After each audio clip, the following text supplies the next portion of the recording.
Hello everyone, welcome back to the channel. आज की इस वीडियो में हम पार्ट्स ऑफ कॉन्स्टिट्यूशन यानी संविधान के भागों के बारे में डिस्कस करने वाले हैं। कितने पार्ट्स हैं और कौन कौन से पार्ट में कौन से प्रोविजंस किए गए हैं, तो ये सभी देखेंगे। चलिए सबसे पहले लिस्ट एक बार देख लेते हैं। तो पार्ट 1 जो हमारा है संविधान का, उसमें बात की गई है the union and it's territory, केंद्र और उसके क्षेत्र। और ये आर्टिकल कौन कौन से हैं पार्ट 1 के अंतर्गत, तो आर्टिकल 1 से लेकर 4 तक। फिर पार्ट 2 पर आते हैं तो इसमें सिटीजनशिप के बारे में बात की गई है और आर्टिकल 5 से 11 के अंतर्गत नागरिकता के प्रोविज़न किए गए हैं। फिर पार्ट 3 की बात करें तो इसमें फंडामेंटल राइट्स, मौलिक अधिकार, जो कि 12 से 35 अनुच्छेदों में हमें दिए गए हैं। फिर बात करते हैं पार्ट 4 की, तो ये हैं directive principles of state policies, DPSP जिसको हम बोलते हैं। और ये दिया गया है संविधान में आर्टिकल 36 से 51 तक। उसके बाद है आर्टिकल 4A। और देखिए ये जो भी आपको कैपिटल लेटर में दिखता है ना, A या B C कुछ भी, तो वो उसका मतलब होता है कि वो बाद में ऐड किया गया संविधान में, शुरू से नहीं था। तो 4A जो है फंडामेंटल ड्यूटीज़ हैं और ये आर्टिकल 51A के अंतर्गत ये दी गई हैं। फिर पार्ट 5 की बात करें तो ये यूनियन के बारे में बात करता है, संघ के बारे में बात करता है और ये है आर्टिकल 52 से लेकर 151। फिर है पार्ट 6 जो स्टेट्स के बारे में बात करता है, स्टेट के पास क्या क्या अधिकार हैं, राज्य सरकार किस तरह चुनी जाएगी, कौन कौन होगा राज्य सरकार के अंतर्गत, ये सभी चीज़ें आर्टिकल 152 से 237 तक। फिर पार्ट 7 है, जो पार्ट 7 है भाग 7 है, इसको रिपील कर दिया गया, हटा दिया गया बाय कॉन्स्टिट्यूशन। जो 7th अमेंडमेंट एक्ट हुआ था 1956 का, उसमें इस पार्ट को हटा दिया गया था। उसके बाद है हमारा नेक्स्ट पार्ट 8, ये द यूनियन टेरिटरीज़ के बारे में बात करता है और 239 से लेकर 242 ये अनुच्छेद हैं यूनियन टेरिटरीज़ के बारे में। फिर है पार्ट 9 जो कि पंचायत्स के लिए है, इसको बाद में शामिल किया गया था और आर्टिकल 243 से 243O ये पंचायत के बारे में है। और फिर है पार्ट 9A म्यूनिसिपैलिटीज़ यानी कि नगर पालिका, और आर्टिकल 243P से लेकर 243ZG तक नगर पालिका के लिए प्रावधान किए गए हैं। नेक्स्ट आते हैं तो अब है, अच्छा 9A तो हमने देख ही लिया, म्यूनिसिपैलिटीज़ हैं।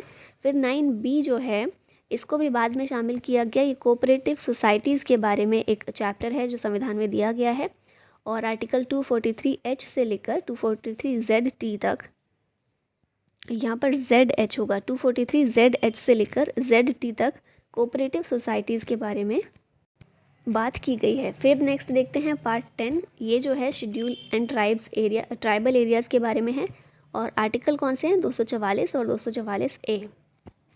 फिर हमारा नेक्स्ट पार्ट 11, ये बात करता है relations between the union and the states और आर्टिकल कौन से हैं, 245 से 263। फिर हमारे पास नेक्स्ट पार्ट 12, ये finance, property, contracts and suits के बारे में बात करता है और 264 से 300A अनुच्छेद हैं इसके अंतर्गत। और 300A जो है ये कौन सा है, तो संपत्ति का अधिकार जो पहले मौलिक अधिकार था उसको हटाकर इस वाले पार्ट में रख दिया गया था। फिर नेक्स्ट है पार्ट 13, ये trade, commerce and intercourse with in the territory of India, इसकी बात करता है और आर्टिकल्स हैं 301 से 307। फिर नेक्स्ट है हमारे पास पार्ट 14, ये services under the union and the states, इस बारे में है और आर्टिकल हैं 308 से 323। उसके बाद नेक्स्ट है 14A जो ट्राइब्यूनल्स के बारे में बात करता है, इनको बाद में शामिल किया गया अधिकरणों को और आर्टिकल है 323A और 323B। फिर उसके बाद नेक्स्ट है पार्ट 15, ये इलेक्शंस के बारे में बात करता है, इलेक्शन कमीशन ऑफ इंडिया भी इसी के अंतर्गत आता है और आर्टिकल्स हैं 324 से 329A। नेक्स्ट आ जाते हैं पार्ट 16 पर, तो ये है special provisions relating to certain classes और ये जो प्रोविजंस दिए गए हैं ये आर्टिकल 330 से 342 के अंतर्गत दिए गए हैं। बेसिकली इसमें ये आता है कि जो सर्टेन क्लासेस हैं, जैसे कि लोकसभा है, वहाँ पर SC ST के लिए रिजर्वेशन का प्रावधान है, राज्यों की विधानसभाओं में प्रावधान है, जो एंग्लो इंडियन के लिए प्रावधान था, वो सभी चीज़ें इस पार्ट के अंदर आती हैं पार्ट 16 के अंतर्गत। फिर है पार्ट 17, ये है ऑफिशियल लैंग्वेज के बारे में, आर्टिकल 343 से 351 के बीच ये ऑफिशियल लैंग्वेज का प्रावधान किया गया है।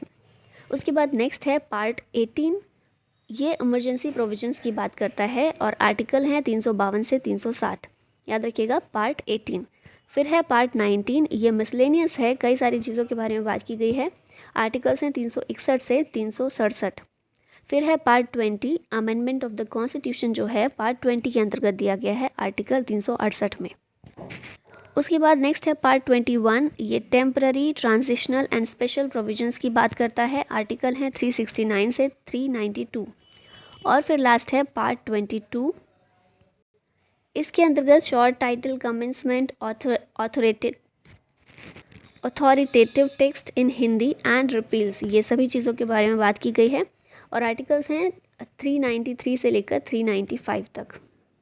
अब देखिए, ऐसे तो हम देखते हैं पार्ट 22 हैं, ठीक है, आपने ये सारे काउंट किए, लेकिन अगर आप सभी को काउंट करें, क्योंकि बीच में ऐड किए गए हैं, जैसे कि आप ये देखिए पीछे 9A को ऐड किया गया, 9B को किया गया, इस तरह से हमारे टोटल पार्ट अभी फ़िलहाल कितने हैं, 25 हैं।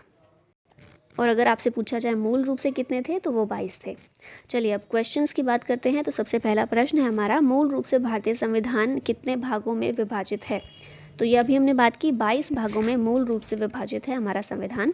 वर्तमान में कितने भाग हैं? तो वर्तमान में 25 भाग हैं। ये आप वापस पढ़ सकते हैं। ओरिजिनली कितने पार्ट थे इंडियन कॉन्स्टिट्यूशन में? 22 थे। बाद में अमेंडमेंट्स के ज़रिए बाकी पार्ट्स को भी इंसर्ट किया गया। नेक्स्ट क्वेश्चन है, भारतीय संविधान का भाग 20 जो है किससे संबंधित है? तो हमने पीछे देखा था, याद करने की कोशिश कीजिएगा। भाग 20 जो है, पार्ट 20, ये रिलेटेड है अमेंडमेंट ऑफ द कॉन्स्टिट्यूशन से। निम्नलिखित में से कौन सा एक गलत युग्म है? इनमें से कौन सा गलत है? तो ऑप्शन में दिया गया पार्ट 2 है सिटीजनशिप, ये बिल्कुल ठीक है। पार्ट 4 में दिया गया है DPSP, ये भी बिल्कुल ठीक है। पार्ट 4A में दिया गया है फंडामेंटल ड्यूटीज़, ये भी बिल्कुल ठीक है। और लास्ट दिया गया पार्ट 9 में द यूनियन टेरिटरीज़, तो ये गलत होगा, क्योंकि पार्ट 9 हमने देखा था पंचायत के बारे में प्रोविज़न किए गए हैं पार्ट 9 के अंतर्गत, तो ये ठीक नहीं है। ऑप्शन नंबर डी इसका करेक्ट हो जाएगा। भारतीय संविधान का निम्नलिखित में से कौन सा भाग आपातकालीन प्रावधानों से संबंधित है? इमरजेंसी प्रोविजंस से। तो ये भी हमने देखा था, पार्ट 18 जो है ये रिलेटेड है इमरजेंसी प्रोविजंस से। और इमरजेंसी प्रोविजंस की बात करें तो 3 तरह की इमरजेंसी दी गई है इंडियन कॉन्स्टिट्यूशन में। पहली है नेशनल इमरजेंसी, आर्टिकल 352 के अंतर्गत। फिर है स्टेट इमरजेंसी, या फिर इसे प्रेसिडेंट्स रूल्स भी कहते हैं, ये है आर्टिकल 356 के अंतर्गत। और फिर है फाइनेंशियल इमरजेंसी, जो है आर्टिकल 360। और फाइनेंशियल इमरजेंसी अभी तक एक भी बार नहीं लगाई गई है। भारत का संविधान का भाग जो है 15, वो किससे संबंधित है? तो 15 जो है ये रिलेटेड है इलेक्शंस से। इसके अलावा भी कुछ रिवाइज़ कर लीजिए। तो जो 17 है, पार्ट 17, इसमें आर्टिकल 243 से 351 आते हैं, और ये ऑफिशियल लैंग्वेजेस के बारे में है। फिर है पार्ट 20, ये आर्टिकल 368 अमेंडमेंट के बारे में है। और फिर है पार्ट 18, ये है आर्टिकल 352 से 360 इमरजेंसी प्रोविजन, जो हमने पीछे देखा था। नेक्स्ट क्वेश्चन है, निजता के अधिकार का उल्लेख भारतीय संविधान के किस भाग में किया गया है? तो निजता का अधिकार एक मौलिक अधिकार के रूप में सुप्रीम कोर्ट ने इसको बोला है ना। और मौलिक अधिकार कौन से में है? पार्ट 3 में, तो इसलिए इसका आंसर हो जाएगा पार्ट 3। और निजता के अधिकार के लिए आर्टिकल पूछा जाए तो वो है आर्टिकल 21, जो कि बात करता है no person shall be deprived of his life और personal liberty except according to the procedure established by law. Next question है, भारतीय संविधान का कौन सा भाग केंद्र शासित प्रदेशों से संबंधित है? पीछे हमारे पास ऑप्शंस में जो मैच करने के लिए था, पार्ट 9 दिया हुआ था यूनियन टेरिटरी के साथ, जो कि गलत था, है ना। पार्ट 9 जो है पंचायत से रिलेटेड है। तो यूनियन टेरिटरीज़ के लिए कौन सा है? पार्ट 8, याद रखिएगा, ऑप्शन नंबर सी इसमें करेक्ट है। संविधान के किस भाग में पंचायती राज संबंधी प्रावधानों को लागू किया गया है? तो आप अच्छे से जानते हैं, पार्ट 9 है ये। और 73rd अमेंडमेंट 1992 के ज़रिए इसे ऐड किया गया था। भारतीय संविधान का भाग 17 किससे संबंधित है? तो भाग 17 पीछे देखा था हमने, ये रिलेटेड है ऑफिशियल लैंग्वेजेस से। नेक्स्ट पर बात करते हैं, भारतीय संविधान के किस भाग में केंद्र राज्य संबंध का उल्लेख है? तो केंद्र राज्य संबंध ये आता है पार्ट 11 के अंतर्गत। और केंद्र राज्य संबंधों को मेनली 3 पार्ट्स में, 3 भागों में डिवाइड किया गया है। पहले है लेजिस्लेटिव रिलेशन, जो है आर्टिकल 245 से 255। फिर है एडमिनिस्ट्रेटिव रिलेशंस, जो कि 256 से 263 के बीच हैं। और फाइनेंशियल रिलेशंस आर्टिकल 268 से 293 के अंतर्गत आते हैं। नेक्स्ट क्वेश्चन है, निम्नलिखित में से कौन भारत के संविधान के अनुसार सही सुमेलित नहीं है? तो अब देखिए यहाँ पर बोला गया है पंचायत पार्ट 9 के अंतर्गत है, ये बिल्कुल ठीक है। फिर है म्यूनिसिपैलिटीज़, ये पार्ट 9A के अंतर्गत है, बिल्कुल ठीक है। कोऑपरेटिव सोसाइटीज़ पार्ट 9B के अंतर्गत है, हमने देखा था, ये भी बिल्कुल ठीक है। लेकिन ट्रिब्यूनल्स दिया गया है पार्ट 10 में। अब ट्रिब्यूनल्स मैंने बताया था अधिकरणों को बाद में शामिल किया गया अमेंडमेंट के ज़रिए, तो इसीलिए इसका राइट आंसर होगा ऑप्शन नंबर डी। ट्रिब्यूनल्स कहाँ पर हैं? तो ट्रिब्यूनल्स पार्ट 14A के अंतर्गत दिए गए हैं, शामिल किए गए हैं।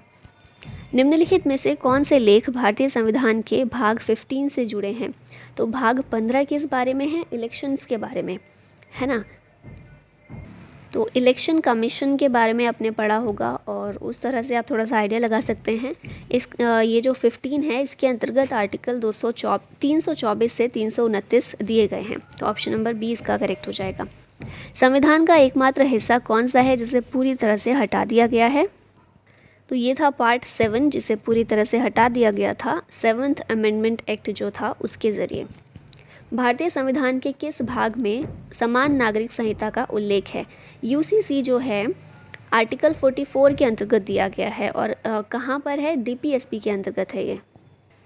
और डीपीएसपी के लिए कौन सा पार्ट है? तो वो है पार्ट 4, तो ऑप्शन नंबर ए इसका करेक्ट है। आर्टिकल 44 जो है डीपीएसपी का, वो बात करता है यूसीसी के बारे में। तो इस तरह से हमारी ये वीडियो ख़त्म होती है। आई होप आपको पार्ट्स याद हो गए होंगे जो भी इम्पोर्टेंट हैं, और वीडियो पसंद आई हो तो इसे लाइक और शेयर ज़रूर कीजिएगा। Thank you so much for watching the video. जय हिंद।